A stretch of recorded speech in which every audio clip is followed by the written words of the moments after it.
வணக்கம். செல்வகுமாரின் அதிகாலை வானிலை ஆய்வறிக்கை. அதிகாரப்பூர்வ வானிலை அறிக்கைக்கு இந்திய வானிலை ஆராய்ச்சித்துறை அறிக்கையை பார்க்கவும். 2026 ஏப்ரல் 28 செவ்வாய்க்கிழமை அதிகாலை நிலவர வானிலை பதிவு. வானிலை அமைப்பு.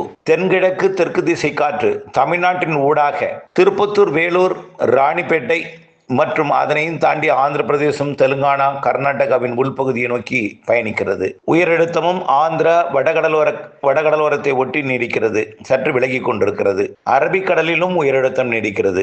உயரழுத்தம் மற்றும் தென்கிழக்கு தெற்கு திசை நீராவி காற்றும் இணைந்து கடலோர மாவட்டங்களில் மேகம் சூழ்ந்து காணப்படுகிறது. இன்றைக்கு அதிகாலை பனிப்பொழிவும் குளிரும் காணப்பட்டது. பேருந்துகளிலோ ரயில்களிலோ பயணம் மேற்கொண்டவர்களுக்கு தெரியும், அதிகாலையில் கடும் குளிர் நிலவியது. கடலோர மாவட்டங்களின் பகுதிகளில் குளிரும் மேகமூட்டமும் இதமான வெப்பநிலையும். குளிர்னா என்னது? நடுக்கும் குளிர் அல்ல, வேர்வை புழுக்கம் இல்லாமல் குளிர்ந்த காற்று வீசியது. வாகனங்கள் வேகமாக பயணிக்கும் போது அது குளிரை கூட தந்தது.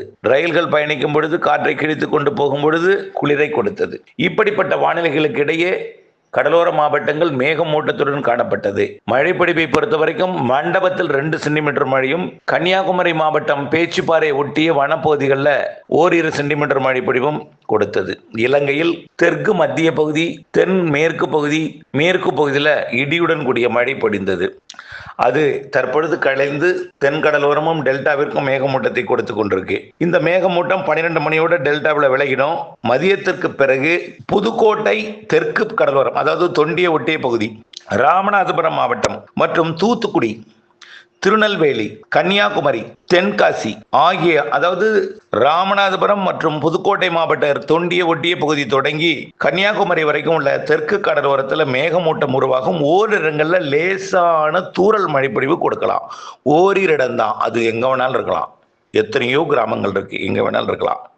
இலங்கையில் இடியுடன் கூடிய கனமழை பொழிவு இன்றைக்கும் காத்திருக்கு. பெரும்பாலும் இலங்கையோட கொழும்பு, காலி, கோட்டை இங்கெல்லாம் இடியுடன் கூடிய கனமழை பொழிவு காத்திருக்கு. தமிழ்நாட்டை பொறுத்த வரைக்கும் அதனை ஒட்டிய தென்கடலோரத்தில் மேகமூட்டமும் ஒரு சில இடங்களில் தூறலும் கொடுக்கும். அதே வேளையில கேரளாவில் ஆங்காங்கே மழை பொழிவை கொடுத்து தமிழ்நாட்டின் தென் மாவட்டங்கள், ஒட்டுமொத்த நீலகிரி மாவட்டம் தொடங்கி கன்னியாகுமரி வரைக்கும் மலைப்பகுதிகளில் இருக்கும். அதை தாண்டி தமிழ்நாட்டில் நீலகிரி மாவட்டம் மற்றும் வால்பாறை மற்றும் தேனி மாவட்டத்தோட கேரள எல்லையோரம், கன்னியாகுமரி, திருநெல்வேலி, தென்காசி மாவட்டத்தோட மேற்கு ஓரம் இங்கே ஒரு சில இடங்கள்ல மழை இருக்கும். இன்றைக்கு பெரிதா எதிர்பார்க்காதீங்க. நான் சொல்லியிருக்கிறேன் எதுக்குன்னா, மேற்கு தொடர்ச்சி மலையை ஒட்டிய பகுதிகளில் ஏதேனும் அறுவடை இருக்கலாம். தென் மாவட்டங்களில் உப்பள பகுதிக்கு தொடங்கி பிற அறுவடை பணிகள் ஏதேனும் இருந்தால் மிரட்டலும் லேசான மழையும் இருக்கலாம். வார்த்தை முதல்ல முக்கியம். சரி, இன்னைக்கு 28ஆம் தேதி. இன்றைக்கு மாலையில அப்படியே செயலிழந்துரும். இரவுல மீண்டும் நாளை டெல்டா மாவட்டங்களின் தெற்கு பகுதியில மீண்டும் மேகமூட்டமும், நாளை மாலை இரவிலே டெல்டாவின் தெற்கு பகுதியில் லேசான மழைப்பொழிவு, இடியுடன் கூடிய மழைப்பொழிவு ஒரு சில இடங்களில இருக்கலாம். நல்ல வார்த்தையை பாருங்க. டெல்டாவின் தெற்கு பகுதியில் இந்த முத்துப்பேட்டை, அதிராமப்பட்டினம், பேராவூரணி பகுதியில் ஒரு சில இடங்கள்ல இருக்கலாம். அது அப்படியே வேதாரண்யம் பகுதிகள் கூட இருக்கலாம். வேதாரண்யம் பகுதினா வேதாரண்யம் ஒன்றிய தெற்கு கடலோர பகுதி, அப்படியே முத்துப்பேட்டை, வாய்மேடு இந்த ஓரத்துல கடலோர பகுதியில் ஒரு சில இடங்கள்ல லேசான மழை, ஒரு சில இடங்கள்ல. வார்த்தை ரொம்ப ரொம்ப முக்கியம்.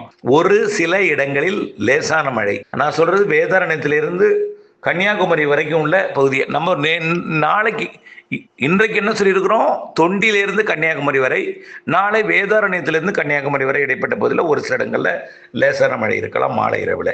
ஆனால் நாளை மாலை தென் மாவட்ட மேற்கு தொடர்ச்சி மலைப்பகுதிகளை தாண்டி தென் மாவட்ட மேற்கு தொடர்ச்சி மலை மாவட்டங்களின் மேற்கு பகுதிக்கு மழை பொழிவு கொடுக்கும். அது நீலகிரிக்கும், கோயம்புத்தூருக்கும், திருப்பூருக்கும். அதாவது நாளை 29ஆம் தேதி புதன்கிழமை ஒரு சில இடங்கள்ல மழை பொழிவை கொடுக்கும். ஆக புதன்கிழமை 29ஆம் தேதி மழை இருக்கும் என்று ஏற்கனவே அறிவித்தும் இருக்கிறோம். அடுத்தது 29ஆம் தேதிக்கு அடுத்து 30ஆம் தேதி வியாழக்கிழமை கூடுதலாகும் மழைப்பொழிவு பரப்பு. அந்த மழைப்பொழிவு கர்நாடக எல்லையோரம் 30ஆம் தேதி எங்கிருந்து ஆரம்பிக்குது? கர்நாடக எல்லையோரம், கிருஷ்ணகிரி மாவட்ட கர்நாடக எல்லையோரம், தருமபுரி மாவட்ட கர்நாடக எல்லையோரம், இன்னும் கொஞ்சம் உள்ள கூட வரலாம்.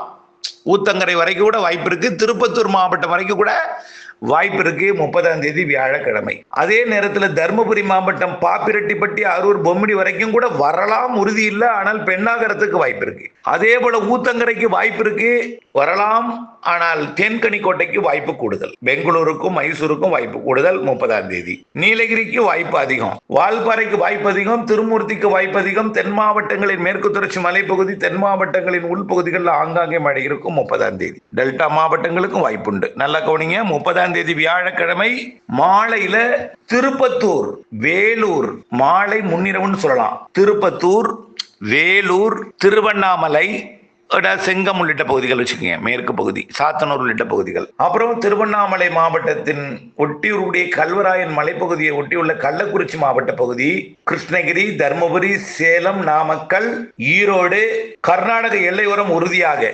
எப்போ? 30ஆம் தேதி வியாழக்கிழமை கர்நாடக எல்லையோர மாவட்டங்கள் உறுதியாக. நீலகிரி, கோயம்புத்தூர் மாவட்டம் வடக்கு பகுதி, கோயம்புத்தூர், ஈரோடு மாவட்ட எல்லை பகுதி, ஈரோடு, திருப்பூர் மாவட்ட எல்லை பகுதி, கேரள எல்லையோர கோயம்புத்தூர் மாவட்ட பகுதி, பொள்ளாச்சி தெற்கு, உடுமலைப்பேட்டை தெற்கு, திண்டுக்கல் மாவட்டம் தெற்கு பகுதி, பழனி, கொடைக்கானல் இடைப்பட்ட பகுதி, தேனி, விருதுநகர் மாவட்ட ஸ்ரீவில்லிபுத்தூர், ராஜபாளையம் பகுதி, தென்காசி, குற்றாலம் மற்றும் அப்படியே புளியகுடி, கிருஷ்ணாபுரம், அப்படியே சங்கரங்கோவில் உள்ளிட்ட பகுதிகள், திருநெல்வேலிக்கும், அதாவது ஆரல்வாய் மொழி திருச்சி, ஆரல்வாய் மொழி மதுரை சாலைக்கு மேற்கே வச்சுக்கலாம். மேற்கு ஓரம் கூடுதல் வாய்ப்பு. அப்படியே அது சிவகங்கைக்கும் கூட வாய்ப்பு இருக்கு, ராமநாதபுரத்துக்கு கூட வாய்ப்பு இருக்கு, விருதுநகர் மாவட்ட கிழக்கு பகுதி கூட வாய்ப்பு இருக்கு. புரியுதுங்களா?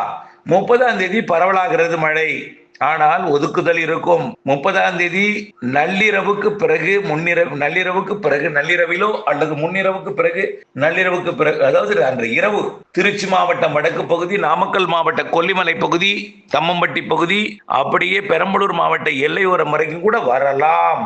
கண்டிப்பாக 30ஆம் தேதி வியாழக்கிழமை கிருஷ்ணகிரி, தர்மபுரி, சேலம், நாமக்கல், ஈரோடு, நீலகிரி மாவட்டங்கள்ல உறுதியா மழை தெரியுது. மேற்கு மாவட்டங்களுங்க, கன்னியாகுமரி முதல் நீலகிரி வரைக்கும் உள்ள மேற்கு தொடர்ச்சி மலை, நீலகிரி முதல் வேலூர் வரைக்கும் உள்ள கிழக்கு தொடர்ச்சி மலை மாவட்டங்கள், கர்நாடகா ஆந்திர எல்லையோரத்தில் வேலூர், திருப்பத்தூர் மாவட்டம், குப்பம் ஒட்டிய பகுதி எல்லாம் உண்டு. அடுத்தபடியா 1ஆம் தேதி 30ஆம் தேதி கூடுதல் பரப்புல மழை கிடைக்கும். அது அப்படியே கடலூர் மாவட்டத்தோட மேற்கு ஓரம் கூட வரலாம், கள்ளக்குறிச்சி மாவட்டத்திற்கு வரும், ஒதுக்கி ஒதுக்கி ஆங்காங்கே. சரி, வெள்ளிக்கிழமை 1ஆம் தேதி மேலும் பரவலாகும் மழை. 30ஆம் தேதியை விட 1ஆம் தேதி பாலக்காட்டு கணவாய் பகுதிகளுக்கும் கொடுக்கும் என்று எதிர்பார்க்கப்படுகிறது. நாம 30ஆம் தேதியை விட 1ஆம் தேதி பரவலாகும் என்று ஏற்கனவே சொல்லி இருந்தோம். நினைவுபடுத்துறேன். நீலகிரிக்கும் வால்பாறைக்கும் தான் பெய்யலாம் 30ஆம் தேதி. இடையில கொஞ்சம் மேட்டுப்பாளையம் உள்ளிட்ட பகுதிகளுக்கு 30ஆம் தேதி கொடுக்கலாம். ஆனால் 1ஆம் தேதி கோயம்புத்தூர் மாநகரம், கோயம்புத்தூர் மாவட்ட பாலக்காட்டு கணவாய் பகுதி, நெகமம், கருமாபுரம், காட்டம்பட்டி, தொட்டம்பட்டி மற்றும் பெதப்பம்பட்டி, குண்டடம், பல்லடம், காங்கேயம், வெள்ளக்கோயில் மற்றும் அப்படியே பார்த்தீங்கன்னா பொள்ளாச்சி வடக்கு, பொள்ளாச்சி, உடுமலைப்பேட்டை மற்றும் முக்கோணம் எல்லாமே மழைக்கு வாய்ப்பு இருக்கு. அப்படியே பெதப்பம்பட்டி, பெரியப்பட்டி, அதை தாண்டி அந்த குடிமங்கலம், பல்லடம் சாலை வரைக்கும் கொடுத்து அதற்கு கிழக்கேயும் கொடுப்பதற்கு வாய்ப்பு இருக்கு. அரவக்குறிச்சி வரைக்கும், திண்டுக்கல் வரைக்கும், ஓட்டஞ்சத்திரம், பழனி, நெரிக்கல்பட்டி, அம்பிலிகைக்கும் அப்படியே வேடசந்தூர் வரைக்கும் கூட கொடுப்பதற்கு வாய்ப்பு இருக்கு. 1ஆம் தேதி ஒதுக்கி ஒதுக்கி உடுமலைப்பேட்டை, பொள்ளாச்சி, அதாவது கோயம்புத்தூர், திருப்பூர் மாவட்ட காற்று பகுதிக்கும் வாய்ப்பு இருக்கு. வெள்ளிக்கிழமை 1ஆம் தேதி. சரி சார், எங்க மாவட்டத்தின் பேரை சொல்லலையே, பெய்யாதா அப்படின்னா பெய்ய வாய்ப்பு அதிகரிக்கும் பொழுது அந்த ஊர் பெயரை சொல்லுவேன். இப்ப பாலக்காட்டு கணவாய் சொல்லியிருக்கிறேன் இல்லையா? அப்போ பாலக்காட்டு கணவாய், ஆரியங்காவு கணவாய், ஆரல்வாய் மொழி கணவாய்க்கு வரக்கூடிய வெள்ளிக்கிழமை மே 1ஆம் தேதி கண்டிப்பா மழை கிடைக்கும். சரி, வெயில் சுட்டரிக்குமா சார்? அக்கினி வெயிலா, அனல் வெயிலா? இந்த பாருங்க, ஊடகங்களிலே கடுமையாக ஒரு எச்சரிக்கையை வழங்கி பீதியையும் அச்சத்தையும் ஏற்படுத்துது. இது வானிலை ஆய்வு நிறுவனம் நேற்றை கொடுத்ததுல இதுவரைக்கும் வெப்ப அலை எங்கேயும் ஏற்படல, சராசரி வெப்பம் தான் இருக்குன்னு சொல்லியிருக்காங்க. ஆனா நாமும் என்ன சொல்லியிருக்கோம், அதான் இருக்கும். 105, 106 டிகிரிக்கு மேல போகாது, 104 பரவலா இருக்கும். உள்ள 100 டிகிரிக்கு மேல் சதம் அடித்தது பல இடங்கள் அப்படிங்கிறாங்க. அடிக்கதான் செய்யும் கோடையில. 100 டிகிரி அடிக்காம என்ன செய்யும் கோடையில? 105 என்பது அவ்வப்பொழுது ஒரு இடங்களில் பதிவாக ஒன்று சொன்னோம். கடந்த பல ஆண்டுகளுக்கு முன்பெல்லாம் 107, 108, 113 வரைக்கெல்லாம் போயிருக்குங்க. அதையும் தாண்டியும் போயிருக்கு. அந்த அளவுக்கு போகாது, அச்சப்பட வேண்டாம்னு சொல்லியிருந்தோம். இதே நிலை தான் தொடரும். கடலோரம் இப்ப இருக்கிற வெப்பம் தான் தொடரும். இந்த மீனம்பாக்கம் மட்டும் மரங்கள் இல்லாமல், அதாவது விமான நிலையம் என்பதனால விமானங்கள் ஏறி இறங்குவதற்கு ஏற்ப மரங்கள் இல்லாமல் இருக்கிறது காரணத்தினால வெப்பம் அதிகரித்து காணப்படுகிறது. இந்த வெப்பத்தை தணிப்பதற்கு அங்கே மரங்களுக்கு பதில் புல்வெளிகள் அமைக்கலாம். ஓடுதளத்தை விட்டுவிட்டு பிற பகுதியெல்லாம் புல்வெளிகள் அமைக்கலாம். மீனம்பாக்கத்தை சுற்றியுள்ள உயரமான மரங்கள் வளர்க்கலாம், கூட புல்வெளிகள் அமைக்கலாம். குட்டையான புதர் செடிகள் வளர்க்கலாம். அந்த வெப்பத்தை தணிக்கும். இதன் காரணமாக தான் வெப்பம் அதிகமா இருக்காங்க. பிற பகுதியில் வெப்பம் குறைவாகத்தான் இருக்கு. 37 டிகிரிக்கு கீழே தான் இருக்கு. 38 டிகிரி ஒரு நாள் ஏறினுச்சு மீனம்பாக்கம். மேற்கு மாவட்டங்கள் வெப்பம் குறையும் சொல்லியிருக்கிறோம். நாளையிலிருந்து குறைய போகிறது. உள் மாவட்டங்கள் மட்டும் தொடரும் வெப்பம். இதே வெப்பம் தொடரும். எங்க? வேலூர், திருப்பத்தூர் மற்றும் சேலம் மற்றும் நாமக்கல், கரூர் மற்றும் மதுரை, விருதுநகர், இங்கெல்லாம் கொஞ்சம் கொஞ்சமாக கன்னியாகுமரி, திருநெல்வேலி, அப்படியே விருதுநகர் அப்படியே வெப்பம் குறையும். அப்புறம் கரூர் குறையும். வேலூர் மட்டும் ஜூன் மாதம் முதல் வாரம் வரைக்கும் இருக்கும். ஆனால் அதிகமாக பெருசாக வாட்டாது. வெயில் வாட்டினாலும் மாலை இரவு இடிமழை பொழிவு கொடுக்க போகுது. சரி, இப்போ 1ஆம் தேதி எது வரைக்கும் சொல்லியிருக்கோம்? 1ஆம் தேதி பெரும்பாலான உள் மாவட்டங்களுக்கு மழை வந்துடும். மாலை இரவில் 1ஆம் தேதி வேலூர், திருப்பத்தூர், திருவண்ணாமலை, கள்ளக்குறிச்சி வரைக்கும். நான் சொல்றது எங்க ஊருக்கு உண்டான்னு கேட்க கூடாதுங்க. மேற்கு தொடர்ச்சி மலை மற்றும் கிழக்கு தொடர்ச்சி மலை மாவட்டங்கள், கேரள எல்லையோர கர்நாடக எல்லையோரத்திலிருந்து கிழக்கே திருப்பத்தூர், வேலூர் மாவட்டம், திருவண்ணாமலை மாவட்டம், கள்ளக்குறிச்சி, விழுப்புரம் மாவட்டத்தோட மேற்கு பகுதி மற்றும் கடலூர் மாவட்டத்தோட விருத்தாச்சலம் உள்ளிட்ட மேற்கு பகுதிகள் வரைக்கும் வர்ற வாய்ப்பு இருக்கு. பெரம்பலூருக்கும் கூட வாய்ப்பு இருக்கு. திருச்சிக்கும் தஞ்சாவூர் எல்லை வரைக்கும் கூட திருச்சி மாவட்டத்துக்கு வர வாய்ப்பு இருக்கு. மதுரை, விருதுநகர், புதுக்கோட்டை மற்றும் ராமநாதபுரம் மாவட்டத்தின் மேற்கு பகுதிகள் மற்றும் தூத்துக்குடி மாவட்டத்தோட மேற்கு பகுதிகள், எல்லா மேற்கு பகுதிகள் கடலோரத்துக்கு மட்டும் போராடி முன்னேறும். ஏன்னா முன்னேறும், கொஞ்சம் தாமதமா முன்னேறி வரும் கடலோரத்திற்கு. காரணம், இந்த தென்கிழக்கு தெற்கு திசை காற்று கடலோரத்திற்கு வருவதை, ஆனா இதுதான் மழையே உண்டாக்குது. தெற்கு தென்கிழக்கு திசையில கூடிய நீராவி தான் நீரா மாறுது.